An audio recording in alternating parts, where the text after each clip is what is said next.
We've tried to reach out to Bale's representative, but haven't heard back as yet. Instead, I've got more than adequate replacements, joined by sports writer and broadcaster James Masters and sports lawyer Daniel Geey, author of Done Deal, an insider's guide to contracts, multi-million-pound transfers and Premier League big business. Daniel, we'd certainly like to see Gareth Bale back in the Premier League, but the point is we don't quite know where he's going to end up, certainly at Real Madrid for now. He's still on a lucrative long-term contract, but it certainly seems like he's fallen out with the Real coach Zinedine Zidane. From your experience, what options do players in that situation have open to them?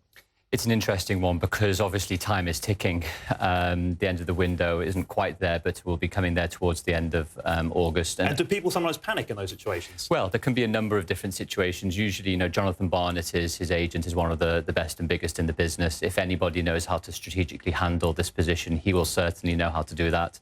But ultimately, it is what the player wants to do and what is in the player's best interest. Does he want to sit on the bench for the best part of a season and more? Or does he actually want to try and maybe take a bit of a pay cut and move to another club and actually play more often? And sometimes the fans' perspective is that it's the agent having more of a say than the player themselves. Is that true, or is that a bit of a fiction? Well, it's an interesting thing with fans' perspective as well, because fans will always play on the loyalty points. Usually loyalty is to stay with the club and make sure you can play as well as you can. This time you have a reverse loyalty where people are saying be loyal to the club and leave because that's in the best interest of the club too. James, I want to get back to the technical aspects again in a moment, but just from your point of view as far as the football's concerned, do you think Gareth at 30 years of age, possibly with a good 2 or 3 years more of his peak at his footballing career, is that something he has to bear in mind when trying to work out what to do?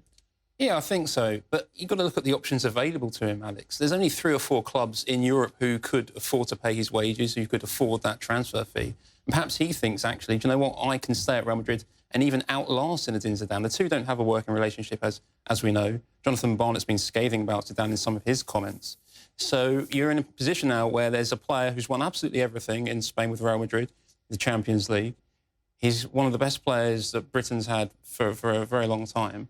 And yet he doesn't know where he's going to go next. I think there is, a case for him thinking, well, Florentino Perez is a trigger-happy chairman. He's been known to get rid of bosses quickly in the past. He's the Real Madrid president. He is indeed. If he gets, if there's a period of where Real are struggling up towards Christmas and they're well behind Barcelona, is there a scenario where Zinedine Zidane goes and Bale comes in from the cold under the new coach? And perhaps, looking at the long term, that's what he's thinking. Because, Daniel, when you mentioned taking a pay cut, that sounds easy to fans because they think, well, these footballers are beyond wealthy anyway.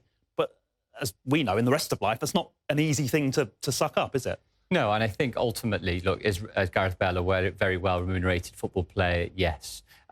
Ultimately, the question also remains is these football players, elite and at the lower levels, have a particular window in order to maximise their earnings. Their skill set is extremely narrow. Now, we're not blowing the whistle just for Gareth Bale just yet, but ultimately, what is he going to do when his career finishes? And it is up to his agent and him particularly to make sure that whilst he is in the prime of his career, what is the best option? And it might be, just like if you remember Beckham and Capello back in 2007, Capello froze Beckham out only for the second half of the season to come along and for Beckham to have a fantastic end to that season in particular. I think what Daniel says is right. Fans are very quick to moralise when it comes to footballers and earnings, but these guys have a very short window in terms of their career and the ability to earn as much money as they can. Yeah, it's not spread over 50 years. No, exactly. And it's not just about them. It's about their families, about safeguarding their children's futures. Perhaps they want to buy their parents a place, pay off their mortgages. We're not privy to all that information. I think there is sometimes a rush to judge, especially in the case of Gareth Bale and other footballers as well. And help us understand the deals, Daniel. For example, with the possible move to China, was it that by asking Real Madrid to forego a transfer fee, Barnett could secure a higher salary for his player because the buying club is saving money on the transfer fee, but that can then go towards wages? Exactly, and exactly as you said. So ultimately, there will be a pot of money, in the most cynical sense, available for a transfer. That will be allocated to either the transfer fee, the agent's commission and the player's wages. And it's reported that Bale was possibly going to earn almost £1 million a week. Ultimately, what Real Madrid are going to have to concern themselves with is they've had a big window themselves. Hazard, Mendy, Jovic, among others, actually coming into the squad, possibly Pogba and others coming in as well. They need to try and remove or reduce their wage bill, and Bale was one of those possibilities. Obviously, the rows create more headlines than the other deals, but actually, are they a minority? And normally, these deals more amicable than we're led to believe? Well, ultimately, you need two willing parties, at least in a transaction, and that can sometimes be dependent on commercial negotiation, bargaining position, leverage, and the rest. But ultimately, yeah, things can be a bit more amicable, but it has to be in everyone's interest for the deal to go through. Okay, fascinating stuff, and probably not the last we've heard of it. Daniel Geey, James Masters, appreciate it both very much. Thank you very much indeed.